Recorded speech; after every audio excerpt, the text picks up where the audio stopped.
Subscribe करें हमारे YouTube channel exam time को और बेल आइकन को दबा दें ताकि हमारी सभी वीडियोज़ की नोटिफिकेशन आप तक पहुंचे सबसे पहले। Welcome to exam time.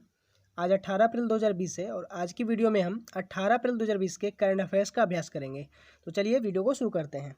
सबसे पहला क्वेश्चन है, हाल ही में किस राज्य के वैज्ञानिकों ने कोविड-19 वायरस का जीनोम सीक्वेंस खोज निकालने का दावा किया है? तो अभी अभी गुजरात सरकार ने जीनोम सीक्वेंस खोज निकालने का दावा किया है। तो यह जानकारी जो है किसने दी है, सबसे पहले ये जानते हैं। ये जानकारी दी है GBRC यानी कि गुजरात बायोटेक्निकल रिसर्च सेंटर ने। गुजरात बायोटेक्निकल रिसर्च सेंटर के द्वारा ये जानकारी दी गई है। और इसके अंतर्गत क्या हुआ कि 100 लोगों का, जितनी संक्रमित लोगों में से 100 लोगों का सैंपल लिया गया और उनका DNA टेस्ट किया गया। और इस टेस्ट में पाया गया कि टेस्ट के अनुसार यह जानकारी मिली कि वायरस तेज़ी से बदलते ज़रूर हैं, लेकिन ये जो वायरस होते हैं ये बहुत ही मामूली वायरस होते हैं। ये तेज़ी से बदलते हैं, इनका गुणन बहुत तेज़ी से होता है। ये अभी अभी इस रिसर्च सेंटर यानी कि GBRC के द्वारा कहा गया है। तो इसके ये जो है किस राज्य के वैज्ञानिकों ने ये सीक्वेंस खोज निकालने का दावा किया है? गुजरात के वैज्ञानिकों ने। अब यहाँ पे बात आई गुजरात की, तो गुजरात के कुछ महत्वपूर्ण क्वेश्चंस बन सकते हैं, वो हम लोग देखते हैं। तो जैसे कि गुजरात के अभी वर्तमान में CM कौन है? गुजरात के CM है विजय रूपानी। विजय रूपानी। गुजरात के गवर्नर आचार्य देवव्रत। और यहाँ की कैपिटल क्या है, कहाँ है? तो गांधीनगर में इसकी यहाँ की कैपिटल है। तो इतने क्वेश्चन यहाँ से बनते थे। आते हैं फिर नेक्स्ट क्वेश्चन पे। अगला क्वेश्चन है, कोरोना वायरस के बीच में हाल ही में किस देश में हुए संसदीय चुनावों में राष्ट्रपति मून जे इन ने जीत हासिल की है? तो अभी अभी दक्षिण कोरिया में हुए चुनाव में से राष्ट्रपति मून जे इन ने जीत हासिल कर ली है। और इससे जुड़े हुए कुछ इंपॉर्टेंट फैक्ट्स हैं, जैसे इस चुनाव में 62.6% मतदान हुआ। अभी आप जान रहे हैं कि कोरोना जो है पूरे विश्व को अपनी चपेट में ले चुका है। कोरोना के मद्देनजर अगर इस फीसदी को देखा जाए 62.6%, तो ये बहुत ज़्यादा है, रिकॉर्ड तोड़ मतदान हुआ है। और इससे पहले वर्ष 2004 में आम चुनाव में ऐसा जो है देखने को मिला था। और 2004 के बाद सर्वाधिक मतदान अभी जो कि 62.6% हुआ है। और इससे जुड़े हुए कुछ इंपॉर्टेंट फैक्ट्स बन सकते हैं, जैसे कि दक्षिण कोरिया। बात आई दक्षिण कोरिया की, तो दक्षिण कोरिया के प्रेसिडेंट कौन है? तो दक्षिण कोरिया के प्रेसिडेंट हैं मून जे इन। मून जे इन। और अच्छा, यहाँ की कैपिटल क्या है? तो यहाँ की कैपिटल है सियोल। क्या है यहाँ की कैपिटल? सियोल। और यहाँ की करेंसी क्या है? करेंसी का नाम बहुत सारे एग्जाम्स में पूछे जाते हैं। तो करेंसी है दक्षिण कोरियाई वॉन। दक्षिण कोरियाई वॉन यहाँ की करेंसी है। तो इतने क्वेश्चन यहाँ से बनते आते हैं। फिर नेक्स्ट क्वेश्चन पे। अगला क्वेश्चन है, RBI गवर्नर शक्तिकांत दास ने नकदी प्रवाह बनाए रखने के लिए हाल ही में रिवर्स रेपो रेट में कितने फीसदी कटौती करने की घोषणा की है? तो अभी अभी RBI गवर्नर शक्तिकांत दास ने 0.25% कटौती करने की घोषणा की, यानी कि जितनी रेपो रेट थी उसमें 0.2% जो है कटौती की गई है।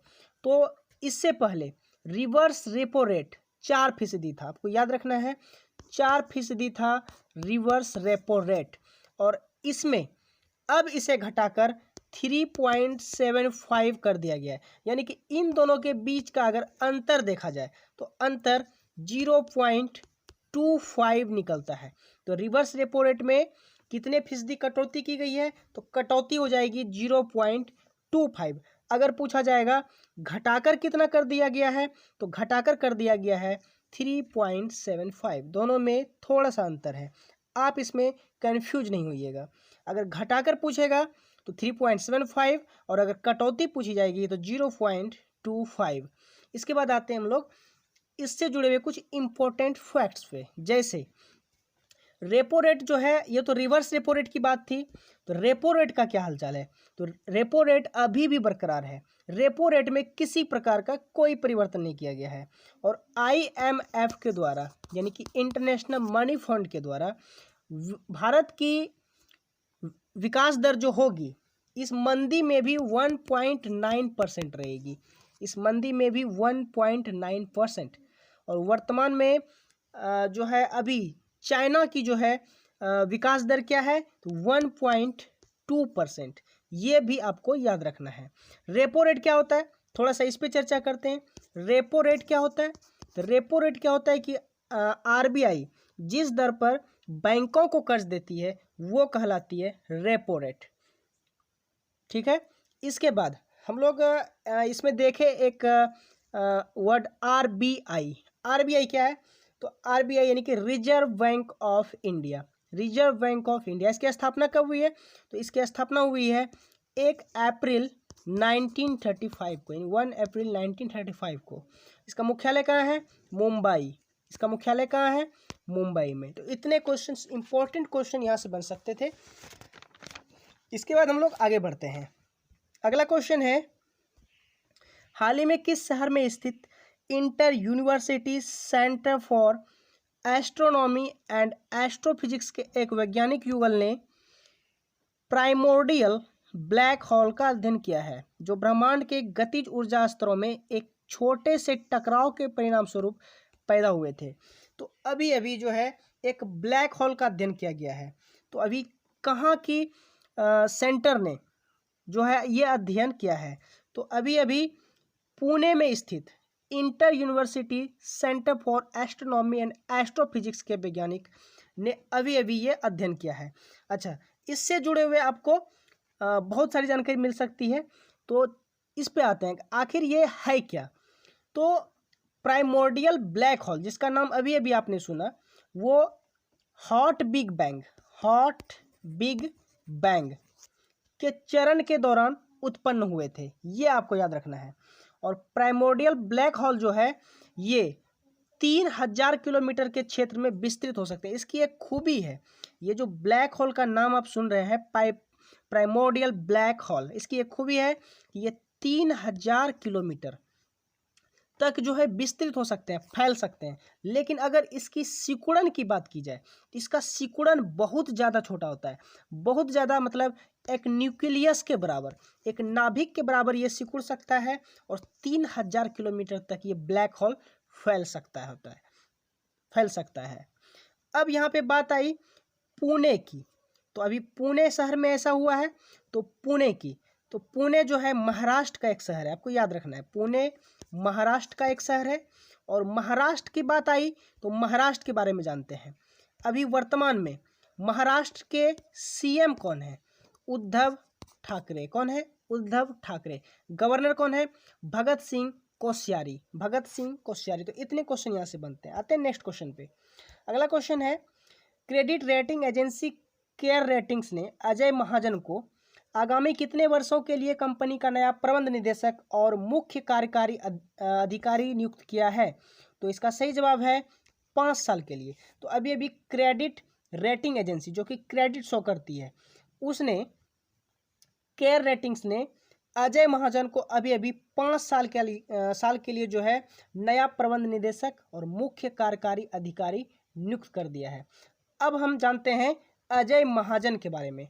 तो अजय महाजन ने 1990 में बैंक ऑफ अमेरिका के साथ अपने कैरियर की शुरुआत की थी। किसके साथ, बैंक ऑफ अमेरिका के साथ अपने कैरियर की शुरुआत की थी। और ये यस बैंक और एचडीएफसी बैंक, 2 बैंक आपको याद रखना है, एचडीएफसी और यस बैंक, इन दोनों बैंकों के साथ भी कार्य कर चुके हैं। ठीक है, अब यहाँ पे बात आई एचडीएफसी और यस बैंक की, दोनों के बारे में जानते हैं। सबसे पहले यस बैंक। तो यस बैंक के सीईओ कौन है अभी वर्तमान में, तो यस बैंक के सीईओ है प्रशांत कुमार। कौन है, प्रशांत कुमार। इसकी स्थापना कब हुई है, 2004 में। और इसके साथ साथ बात आई एचडीएफसी की, तो एचडीएफसी बैंक के सीईओ कौन है, आदित्य पुरी।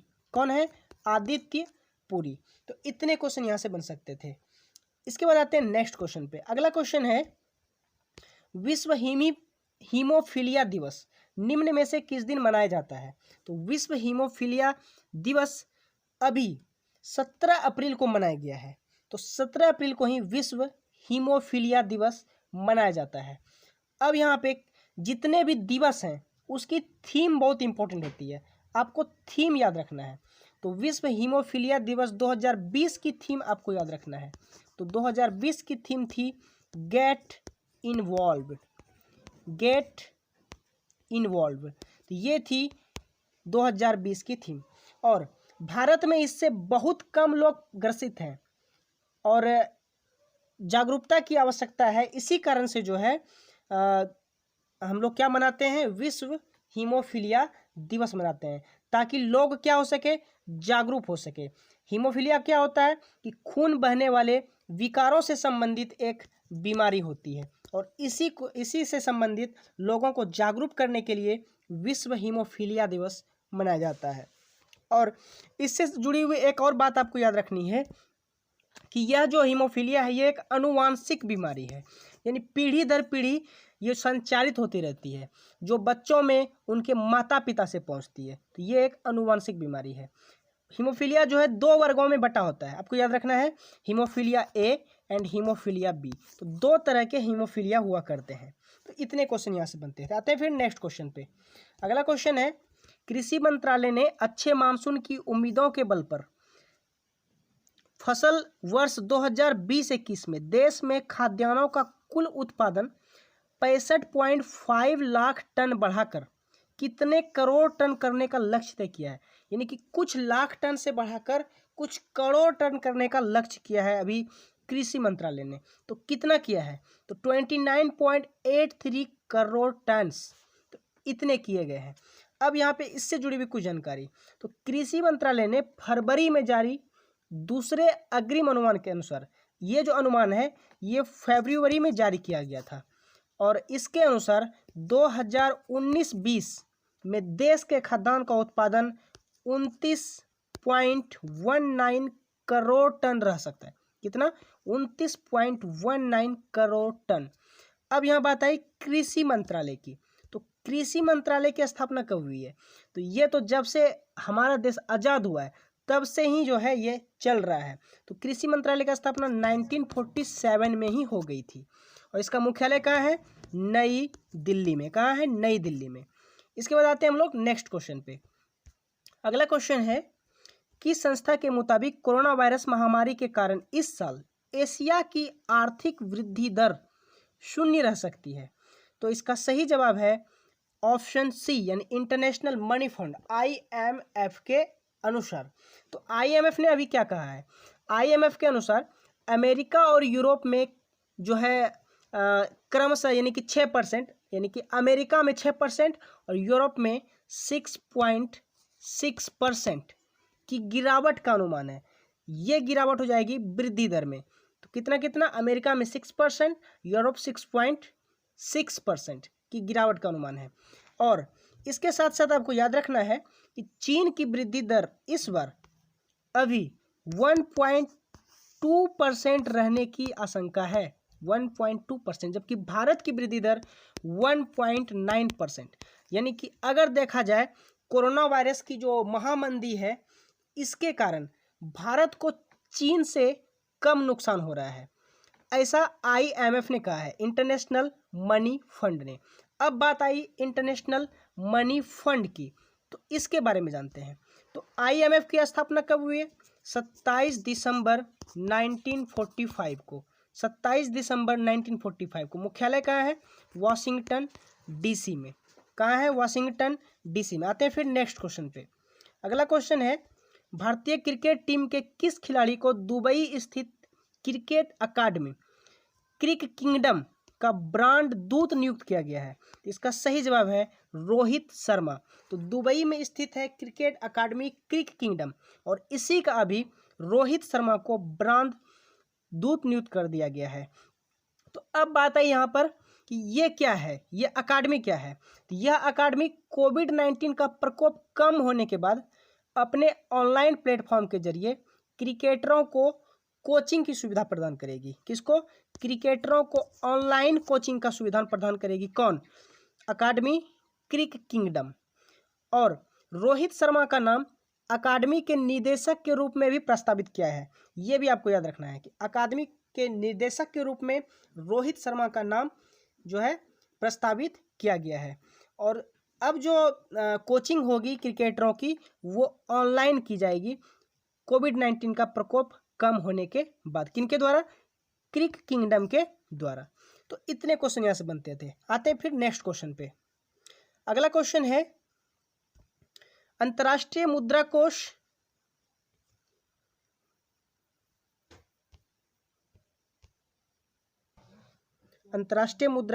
IMF ने हाल ही में कहा है कि वह कोरोना वायरस से निपटने के लिए देशव्यापी लॉकडाउन लगाने के किस देश के समय रहते लिए गए फैसले का समर्थन करते हैं, समय रहते लिए गए फैसले का समर्थन करता है।